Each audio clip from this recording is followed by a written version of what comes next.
வணக்கம். ஆகாஷவாணி.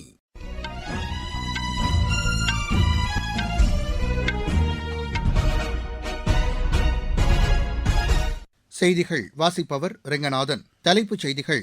வளர்ச்சியடைந்த இந்தியாவுக்கான இலக்குகளை எட்டும் வகையில் மத்திய அரசு தொடர் நடவடிக்கைகளை மேற்கொண்டு வருவதாக குடியரசுத் தலைவர் திருமதி திரௌபதி முர்மு கூறியுள்ளார். இந்தியா, ஐக்கிய அரபு எமிரேட்ஸ் நாடுகள் இடையேயான நல்லுறவு மேலும் வலுவடையும் என்று மக்களவைத் தலைவர் திரு ஓம் பிர்லா நம்பிக்கை தெரிவித்துள்ளார். பனாமா பொருளாதாரத்துறை அமைச்சருடன் நடத்திய பேச்சுவார்த்தைகள் ஆக்கப்பூர்வமாக இருந்தது என்று வெளியுறவுத்துறை அமைச்சர் டாக்டர் ஜெய்சங்கர் கூறியுள்ளார். பெட்ரோலுடன் 20%க்கும் அதிகமாக எத்தனால் கலப்பது குறித்த முடிவு எதுவும் எடுக்கப்படவில்லை என்று மத்திய அரசு தெளிவுபடுத்தியுள்ளது. ஆப்கானிஸ்தானில் பெய்து வரும் கனமழை காரணமாக ஏற்பட்டுள்ள வெள்ளப்பெருக்கில் சிக்கி 20 பேர் உயிரிழந்துள்ளனர். இனி விரிவான செய்திகள். வளர்ச்சியடைந்த இந்தியாவுக்கான இலக்குகளை எட்டும் வகையில் பல்வேறு நடவடிக்கைகளை மத்திய அரசு தொடர்ந்து மேற்கொண்டு வருவதாக குடியரசுத் தலைவர் திருமதி திரௌபதி முர்மு தெரிவித்துள்ளார். மால்டோவாவில் நடைபெற்ற இந்தியா மால்டோவா நாடுகளின் வர்த்தக மன்ற கூட்டத்தில் அவர் உரையாற்றினார். சர்வதேச விவகாரங்களில் இரு நாடுகளும் இணைந்து செயல்படுவதென முடிவு செய்துள்ளதாக அவர் கூறினார். டிஜிட்டல் பரிவர்த்தனைகள், உற்பத்தி, தொழில் முனைவு, திறன் வாய்ந்த பணியாளர்கள் உள்ளிட்ட துறைகளில் ஏற்பட்டு வரும் முன்னேற்றம் காரணமாக விரைவான பொருளாதார வளர்ச்சி கண்டுவரும் நாடாக இந்தியா உருவெடுத்துள்ளதாக அவர் தெரிவித்தார். திறன் வாய்ந்த மனிதவளம் மற்றும் ஐரோப்பிய சந்தைகளுடனான அதிகரித்து வரும் ஒத்துழைப்பு ஆகியவை இந்தியாவின் வர்த்தக நடவடிக்கைகளுக்கு மால்டோவா முக்கியத்துவம் வாய்ந்த நாடாக திகழ்கிறது என்று குடியரசுத் தலைவர் நம்பிக்கை தெரிவித்தார். இந்தியா, ஐக்கிய அரபு எமிரேட்ஸ் நாடுகள் இடையேயான நல்லுறவு மேலும் வலுவடையும் என்று மக்களவைத் தலைவர் திரு ஓம் பிர்லா தெரிவித்துள்ளார். இது தொடர்பாக சமூக வலைதளத்தில் அவர் வெளியிட்டுள்ள பதிவில், புதுதில்லியில் நேற்று அந்நாட்டு பொருளாதார மற்றும் சுற்றுலாத்துறை அமைச்சருடனான பேச்சுகள் ஆக்கப்பூர்வமாக இருந்தது என்று குறிப்பிட்டுள்ளார். அப்போது பரஸ்பரம் நம்பிக்கை, நலன் சார்ந்த அம்சங்கள் மற்றும் பல்வேறு துறைகளில் ஒத்துழைப்பை வலுப்படுத்துவதற்கான வாய்ப்புகள் குறித்து விவாதிக்கப்பட்டதாக அவர் தெரிவித்துள்ளார். இரு நாடுகளுக்கும் இடையேயான மக்கள் தொடர்பு உள்ளிட்ட பல்வேறு துறைகளில் இருதரப்பு உறவுகளை வலுப்படுத்துவதில் இரு நாடுகளும் உறுதியுடன் உள்ளதாக திரு ஓம் பிர்லா கூறியுள்ளார். பனாமா நாட்டின் வெளியுறவு அமைச்சருடன் நடத்திய பேச்சுவார்த்தைகள் ஆக்கப்பூர்வமாக இருந்தது என்று வெளியுறவுத்துறை அமைச்சர் டாக்டர் ஜெய்சங்கர் தெரிவித்துள்ளார். சமூக வலைதளத்தில் அவர் வெளியிட்டுள்ள பதிவில், புதுதில்லியில் நடைபெற்ற இந்த பேச்சுவார்த்தையில் இரு நாடுகளுக்கும் இடையிலான உறவுகளை மேலும் வலுப்படுத்துவது குறித்து விரிவாக விவாதிக்கப்பட்டதாக அவர் தெரிவித்துள்ளார். வர்த்தகம், கடல்சார் பாதுகாப்பு, சுகாதாரம், விவசாயம், கல்வி உள்ளிட்ட பல்வேறு துறைகளில் இரு நாடுகளும் இணைந்து செயல்படுவதற்கான வாய்ப்புகள் குறித்து விவாதிக்கப்பட்டதாக திரு ஜெய்சங்கர் தெரிவித்துள்ளார். நிலக்கரி உற்பத்தியில் தன்னிறைவு அடைவதற்கான நடவடிக்கைகள் மேற்கொள்ளப்பட்டு வருவதாக அத்துறைக்கான மத்திய இணையமைச்சர் திரு சதீஷ் சந்திர தூபே தெரிவித்துள்ளார். மாநிலங்களவையில் கேள்வி ஒன்றிற்கு எழுத்து மூலம் அளித்துள்ள பதிலில், நிலக்கரி வாயுவாக்கல் நடவடிக்கைக்கான தேசிய இயக்கத்தின் கீழ் 100 மில்லியன் டன் என்ற இலக்கு நிர்ணயிக்கப்பட்டுள்ளதாக அவர் தெரிவித்துள்ளார். தற்போது ஆண்டொன்றுக்கு 22.6 மில்லியன் டன் நிலக்கரி வாயுவாக்கல் திறன் செயல்பாட்டில் உள்ளதாக அவர் கூறியுள்ளார். நிலக்கரி வாயுவாக்கல் திட்டத்திற்கான தேசிய இலக்கை எட்டுவதற்கான திட்டங்களுக்கு 37,500 கோடி ரூபாய் நிதி ஒதுக்கீடு செய்யப்பட்டுள்ளதாக அவர் தெரிவித்துள்ளார். இத்திட்டத்தின் கீழ் சராசரியாக ஆண்டொன்றுக்கு 75 மில்லியன் டன் நிலக்கரி பயன்படுத்தப்படும் என்று எதிர்பார்க்கப்படுவதாக அவர் கூறியுள்ளார். நிலக்கரியிலிருந்து ரசாயனம், மெத்தனால், சிந்தட்டிக் இயற்கை வாயு உள்ளிட்ட பல்வேறு வகையான பொருட்களின் உற்பத்தியை ஊக்குவிப்பதற்கு ஊக்கத்தொகை வழங்கும் திட்டமும் செயல்படுத்தப்படும் என்று திரு சதீஷ் சந்திர தூபே தெரிவித்துள்ளார். நகர்ப்புற மேம்பாட்டு திட்டத்தின் கீழ் வெள்ள பாதிப்புகளை குறைக்கும் வகையில் மழைநீர் வடிகால்களை மேம்படுத்தும் பணிகள் மேற்கொள்ளப்பட்டு வருவதாக மத்திய வீட்டு வசதித்துறை இணையமைச்சர் திரு டோகன் சாஹூ தெரிவித்துள்ளார். மாநிலங்களவையில் கேள்வி ஒன்றிற்கு எழுத்துப்பூர்வமாக அவர் அளித்துள்ள பதிலில், மாநிலங்கள் மற்றும் யூனியன் பிரதேசங்களில் 3022 கோடி ரூபாய் செலவில் மழைநீர் வடிகால் புனரமைப்பு பணிகள் மேற்கொள்ளப்பட்டு வருவதாக தெரிவித்துள்ளார். அம்ருத் 2 திட்டத்தின் கீழ் 6003 கோடி ரூபாய் மதிப்பில் நீர்நிலைகளை புனரமைக்கும் திட்டங்கள் மேற்கொள்ளப்பட்டு வருவதாகவும் திரு சாஹூ கூறியுள்ளார். நீங்கள் கேட்டுக்கொண்டிருப்பது ஆகாஷவாணியின் செய்தி அறிக்கை.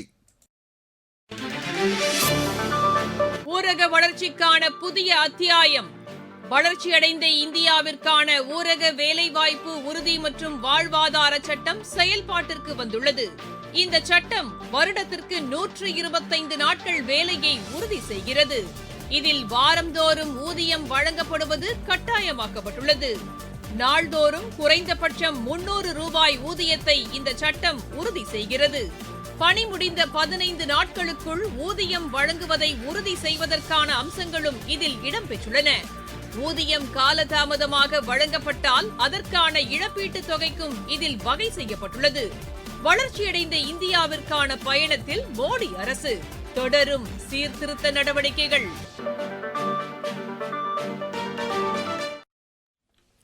பெட்ரோலுடன் 20%த்திற்கும் அதிகமாக எத்தனால் கலப்பது குறித்த முடிவு எதுவும் எடுக்கப்படவில்லை என்று மத்திய அரசு கூறியுள்ளது.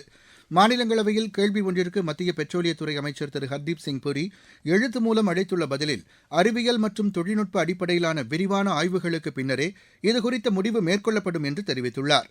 உலக அளவில் வாகனங்களில் பெட்ரோலுடன் எத்தனால் கலக்கும் நடைமுறை கடந்த 100 ஆண்டுகளாக இருந்து வருவதை அவர் சுட்டிக்காட்டியுள்ளார். இந்தியாவில் கடந்த 2001ஆம் ஆண்டில் சோதனை அடிப்படையில் பெட்ரோலுடன் எத்தனால் கலக்கும் நடைமுறை தொடங்கப்பட்டு படிப்படியாக 20% வரை அதிகரிக்கப்பட்டுள்ளதாக திரு ஹர்தீப் சிங் புரி கூறியுள்ளார். நடப்பாண்டிற்கான லோக்மான்ய திலக் தேசிய விருதுக்கு தேசிய பாதுகாப்பு ஆலோசகர் திரு அஜித் தோவல் தேர்ந்தெடுக்கப்பட்டுள்ளார். புனேயில் அடுத்த மாதம் 1ஆம் தேதி நடைபெறும் லோக்மான்ய திலகரின் 106வது நினைவு தின நிகழ்ச்சியில் இந்த விருது அவருக்கு வழங்கப்பட உள்ளது. இந்த நிகழ்ச்சியில் உள்துறை அமைச்சர் திரு அமித் ஷா, மகாராஷ்டிர மாநில முதலமைச்சர் திரு தேவேந்திர ஃபட்னவிஸ், துணை முதலமைச்சர்கள் திரு ஏக்நாத் ஷிண்டே, திருமதி சுனித்ரா பவார் உள்ளிட்டோர் பங்கேற்கின்றனர். நாட்டின் பாதுகாப்பு, பயங்கரவாதிகளுக்கு எதிரான நடவடிக்கைகள், எல்லை பாதுகாப்பு உள்ளிட்ட பணிகளில் சிறப்பான பங்களிப்பை அளித்ததற்காக அவருக்கு இந்த விருது வழங்கப்படுகிறது. அதிக வீரியம் கொண்ட ட்ரமடால் ஹைட்ரோ குளோரைடு மாத்திரைகளின் சட்டவிரோத கடத்தலை மத்திய வருவாய் புலனாய்வுத்துறை அதிகாரிகள் முறியடித்துள்ளனர். இது தொடர்பாக பெங்களூரு மற்றும் கொச்சியைச் சேர்ந்த 2 உட்பட 3 பேர் கைது செய்யப்பட்டுள்ளனர். ஆபரேஷன் வஜ்ரா என்று பெயரிடப்பட்டு பெங்களூரு, தில்லி, கொச்சி ஆகிய இடங்களில் கடந்த 10ஆம் தேதி முதல் சோதனை நடவடிக்கைகளை மத்திய போதைப்பொருள் தடுப்பு பிரிவினர் மேற்கொண்டு வருகின்றனர். உக்ரைனிலிருந்து இந்தியாவிற்கு வந்து கொண்டிருந்த கப்பல் மீது நடத்தப்பட்ட தாக்குதலில் 4 இந்தியர்கள் உயிரிழந்துள்ளதற்கு இந்தியா கடும் கண்டனம் தெரிவித்துள்ளது. இது தொடர்பாக வெளியுறவு அமைச்சகம் வெளியிட்டுள்ள அறிக்கையில், வர்த்தக கப்பலை குறிவைத்து நடத்தப்படும் தாக்குதல் நடவடிக்கைகள் தடையற்ற வர்த்தக போக்குவரத்திற்கு பெரும் பாதிப்பை ஏற்படுத்தியுள்ளதாக குறிப்பிட்டுள்ளது. இந்த சம்பவத்தை அடுத்து உக்ரைனில் உள்ள இந்திய தூதரக அதிகாரிகள் நிலைமையை உன்னிப்பாக கவனித்து வருவதாகவும், பாதிக்கப்பட்டவர்களுக்கு அனைத்து உதவிகளும் வழங்குவதற்கான நடவடிக்கைகளை இந்தியா மேற்கொண்டு வருவதாகவும் அந்த அறிக்கை மேலும் கூறுகிறது. இந்த சம்பவத்தில் உயிரிழந்தவர்களின் குடும்பங்களுக்கு மத்திய அரசு ஆழ்ந்த இரங்கல் தெரிவித்துள்ளது. ஆப்கானிஸ்தானில் பெய்து வரும் கனமழை காரணமாக ஏற்பட்டுள்ள வெள்ளப்பெருக்கில் சிக்கி 20 பேர் உயிரிழந்துள்ளனர். இது தொடர்பாக சமூக வலைதளத்தில் அந்நாட்டு தேசிய பேரிடர் மேலாண்மை ஆணைய செய்தித் தொடர்பாளர் யூசுப் ஹமத் வெளியிட்டுள்ள செய்தியில், இந்த வெள்ளப்பெருக்கில் 80 பேர் காயமடைந்துள்ளதாகவும் 100க்கும் அதிகமானோர் காணாமல் போனதாகவும் தெரிவித்துள்ளார். பாதிக்கப்பட்ட பகுதிகளில் மீட்பு மற்றும் நிவாரண நடவடிக்கைகளுக்காக அந்நாட்டு பேரிடர் மீட்புப் படையினர் அனுப்பப்பட்டுள்ளதாக அவர் தெரிவித்தார். மீட்பு நடவடிக்கைகள் மற்றும் விரிவான விசாரணை முடிவடைந்த பிறகு உயிரிழப்புகள் மற்றும் சொத்துகளின் சேத விவரங்கள் குறித்து விரிவான அறிக்கை வெளியிடப்படும் என்று யூசுப் ஹமத் தெரிவித்துள்ளார்.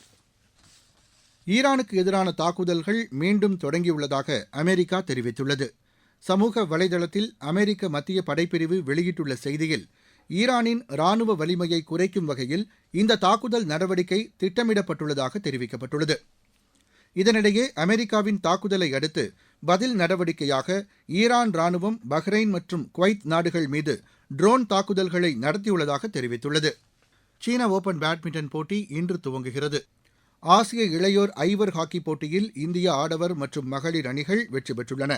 மஸ்கட்டில் நேற்று தொடங்கிய இப்போட்டியில் இந்திய மகளிர் அணி 8-3 என்ற கோல் கணக்கில் கஜகஸ்தான் அணியை வென்றது.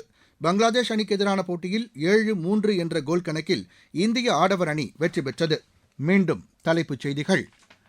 வளர்ச்சியடைந்த இந்தியாவுக்கான இலக்குகளை எட்டும் வகையில் மத்திய அரசு தொடர் நடவடிக்கைகளை மேற்கொண்டு வருவதாக குடியரசுத் தலைவர் திருமதி திரௌபதி முர்மு கூறியுள்ளார். இந்தியா, ஐக்கிய அரபு எமிரேட்ஸ் நாடுகள் இடையேயான நல்லுறவு மேலும் வலுவடையும் என்று மக்களவைத் தலைவர் திரு ஓம் பிர்லா நம்பிக்கை தெரிவித்துள்ளார்.